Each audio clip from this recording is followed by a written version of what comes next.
ABP news, सर्वसामान्य जनतेचं खुलं व्यास। नवी मुंबईचे युवा नेतृत्व व कामगार नेते प्रसाददादा घोरपडे यांचा वाढदिवस मोठ्या उत्साहात संपन्न। फटाक्यांची आतिषबाजी व तुतारीची सलामी, कार्यकर्त्यांची गर्दी, संतांची वाढदिवसाला हजेरी। महाराष्ट्र राज्य पत्रकार संघ, नवी मुंबई जिल्हा अध्यक्ष दशरथ चव्हाण व दैनिक समर्थ गावकरी मंत्रालय प्रतिनिधी विष्णू भुरे यांनी दादांना दिल्या शुभेच्छा।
आज नवी मुंबईचे युवा नेतृत्व आणि कामगार नेते प्रसाददादा घोरपडे यांचा वाढदिवस आहे। यांच्या वाढदिवसानिमित्त सांप्रदायिक भजनी मंडळातल्या काही सदस्यांनी इथं हजेरी लावलेली आहे। आपण त्यांच्याकडून जाणूया, सर काय सांगाल? आज दादाचा वाढदिवस आहे, सर्वसामान्यांना न्याय देण्याचं काम ते करतात। अर्ध्या रात्री सामान्यांच्या हाक्याला धावून जाणार तर नेतृत्व आहे, काय सांगाल त्यांच्या वाढदिवसानिमित्त? रामकृष्ण हरी। संत महात्मे सांगतात, अकल्प आयुष्य व्हावे तया कुळा, माझे या सगळ्या हरीच्या दासा, कल्पनेची बाधा न हो कवने काळी, ही संत मंडळी सुखी असो। जीवनामध्ये पादक्रमण करत असताना साधू संतांच्या आशीर्वादाने, भगवंताच्या कृपेने, आईवडिलांच्या साक्षीने जे समाजामध्ये कार्य केलं जातं त्या कार्यालाच विशेष प्राधान्य असतं आणि त्यासाठी सकळ तीर्थाचे या धुरे जे का माता पितरे तयाच्या सेवेसे किर शरीर लोन कीजे, म्हणजेच मातृदेव भव, पितृदेव भव, आचार्य देव भव आणि अतिथी देव भव ही 4 मूलभूत तत्व जो कोणी सांभाळतो आणि समाजाचं कार्य करत असतो, भगवंत त्याच्या समवेत त्या कार्यामध्ये उभा राहून यशस्वी कार्य करत असतो.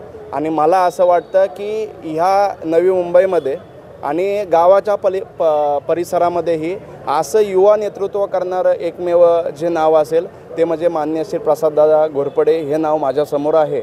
आणि वारकरी संप्रदायाच्या दृष्टिकोनाने त्यांचं नेहमी सहकार्य असतं, पाठिंबा असतो, प्रत्येक कार्यामध्ये ते येत असतात. आणि आज इथं आल्यानंतर त्यांनी एक वाक्य दिलं की आज वारकरी माझ्या अभिष्टचिंतन सोहळ्यानिमित्त आलेत, म्हणजे साक्षात पंढरीश पांडुरंग परमात्मा आलात आणि त्याचं दर्शन मला झालं. ही भावना एक महत्त्वाची आहे. आणि श्रद्धा वानम लभते ज्ञानम, म्हणजे प्रत्येक ठिकाणी श्रद्धा आणि त्याच्यावरती विश्वास, दृढ विश्वास असणं फार गरजेचं असतं. कारण की आपली आईच आपल्याला सांगू शकते आपले वडील कोण आहेत. म्हणून संत आपल्याला सांगत असतात की आपला भगवंत कोण आहे आणि हे सांगण्यासाठी वारकरी संप्रदाय विशेष तत्त्वाने कार्य करत आहेत. म्हणून आज दादांच्या वाढदिवसाच्या निमित्तानं एकच सांगेल की उत्तरोत्तर त्यांची प्रगती हो. भगवंताने त्यांना जरी देहाचे 2 हात दिलेले असले तरी असे असंख्य हात देऊ की जेणेकरून प्रत्येक घरामधील व्यक्तींचा त्यांच्याकडून ईश्वर सेवा होईल, जनसेवा होईल आणि पुढे त्यांचं उत्तरोत्तर कार्य वाढत जाईल.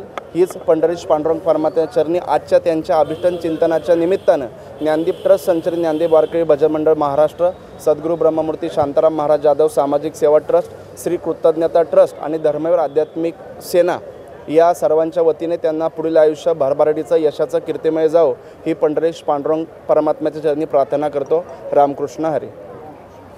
सर, काय सांगाल? दादांनी एक संकल्प केला, त्यांच्या समर्थक असतील, मित्रपरिवार असेल, त्यांना एक विनंती केली की माझ्या वाढदिवसाला बुके किंवा दुसरं काही आणू नका, एक शालेय वस्तू आणा किंवा झाडं आणा. त्यांची संकल्पना कशी वाटली तुम्हाला? रामकृष्ण हरी. दादांची संकल्पना तरुणांच्या मनामध्ये निसर्गाबद्दल आणि शिक्षणाबद्दल जनजागृती करण्याबाबत आहे.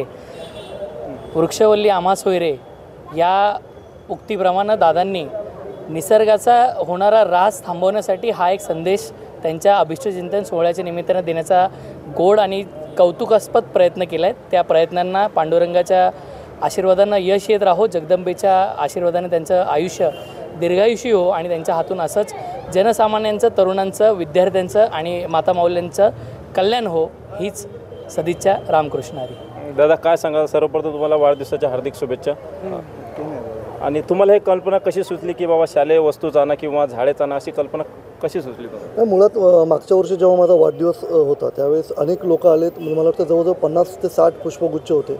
आणि मी पाहिलं की कार्यक्रम झाल्याच्या नंतर दुसऱ्या दिवशी सर्व पुष्पगुच्छ तिथे समोरच्या डस्टबिनमध्ये ते टाकावे लागले. फुलं सर्व सुकलेली. मला असं वाटतं की एक पुष्पगुच्छ जर तुम्ही बघितला तर कमीत कमी 200-300 रुपये, 500 रुपयाचा येतो. आणि 50-60 पुष्पगुच्छांची तुम्ही किंमत जर केली तर जवळजवळ 20-25 हजारांपर्यंत जाते.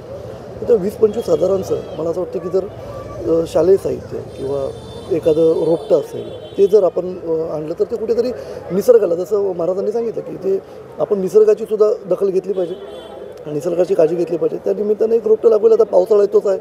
एखादं रोपटं आपण लावलं तर ते मोठं होईल. आणि ग्लोबल वॉर्मिंग तुम्ही बघतच आहात.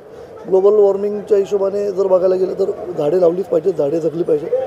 आणि राहिली दुसरी गोष्ट की आजकाल अनेक अशी गरीब मुलं आहेत की ज्यांना शालेय वस्तू मिळत नाही. आणि कुठेतरी ह्या जर गोष्टी त्यांच्यापर्यंत पोचल्या तर त्यांना खूप असं सहकार्य मिळेल. मी आत्ताच पाहिलं की ज्या वस्तू आलेत, मी फक्त हा विचार करतो की ह्या वस्तू जर त्यांच्यापर्यंत पोचल्या तर त्यांना किती समाधान वाटेल. त्यांच्या चेहऱ्यावरचं जे हसू ते खूप वेगळ्या प्रकारचं असेल. आणि तो एक विचार केला मी. आणि म्हणून यावर्षी आणि इथून पुढेही मी सर्वांना मी आवाहन करतो की तुम्ही माझ्याच नाही तर इतर कुठल्याही कार्यक्रमाला जा, तुम्ही जाताना एखादं पुष्पगुच्छ न नेता एखादं रोपटं किंवा शालेय कुठली एखादी गोष्ट असेल, वही, पेन, पुस्तक, ते तुम्ही घेऊन जा, त्यांना मुलांना उपयोगी पडेल.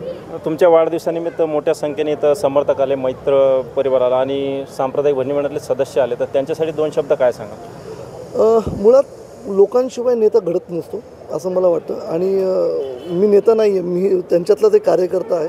फक्त कोणीतरी पुढाकार घ्यावा लागतो. जसं की स्वराज्य घडताना छत्रपती शिवाजी महाराजांना पुढाकार घ्यावा लागला, तसंच एक मला पुढाकार घ्यावा लागतो आहे आणि समाजोपयोगी कामं मी नेहमी करत होतो आणि करत राहणार. तर बघू शकता तुम्ही, बघितलं की दादांनी एक संकल्प केला होता की त्यांच्या समर्थक असतील किंवा मित्रपरिवार असेल त्यांना एक विनंती केली की माझ्या वाढदिवसाला दुसरं बुके वगैरे न आणता एक झाडं आणा किंवा शालेय उपयोगी वस्तू आणा. तर त्यांच्याच विनंतीला मान ठेवून त्यांचे समर्थक असतील, मैत्रपरिवार असेल, त्यांनी सर्व हे झाडं आणलेत. बुके फक्त एकच दिसतो आपल्याला, कारण बुक्यांची दादांनी सांगितलं 20-25 जरी आणले तरी 20-25 हजार रुपये म्हणजे 10-15 हजार त्यांचं कॉस्ट होते. 10-15 हजार जर शालेय उपयोगी वस्तू आणल्या तर ते कुठेतरी गरजू विद्यार्थ्यांना किंवा गरीब मुलांना त्यांचा उपयोग होईल. आणि माझी सर्व बांधवांना विनंती आहे, जे वाढदिवस साजरा करत असतील छोट्या मुलांचा किंवा ज्येष्ठ नागरिकांचा, त्यांच्या या दादाचा संकल्प घेऊन असाच वाढदिवस साजरा करा, जेणेकरून सामान्य जनतेला याचा फायदा होईल. धन्यवाद. महाराष्ट्राचे सर्वमान्य दैनिक समर्थ गावकरी, अहमदनगर, पुणे, नाशिक, जळगाव, धुळे, नंदुरबार, सोलापूर, कोल्हापूर, सांगली, सातारा, मुंबई, ठाणे, पालघर, रत्नागिरी, रायगड, सिंधुदुर्ग, नांदेड, उस्मानाबाद, बीड, औरंगाबाद, नागपूर, गडचिरोली, भंडारा, गोंदिया, अकोला, यवतमाळ, बुलढाणा येथून एकाच वेळी प्रसिद्ध होणारे एकमेव दैनिक, सर्वसामान्य जनतेचे खुले व्यासपीठ. संपादक आहेत विश्वासराव आरोटे. मोबाईल नंबर आहे 94 23 38 85 08.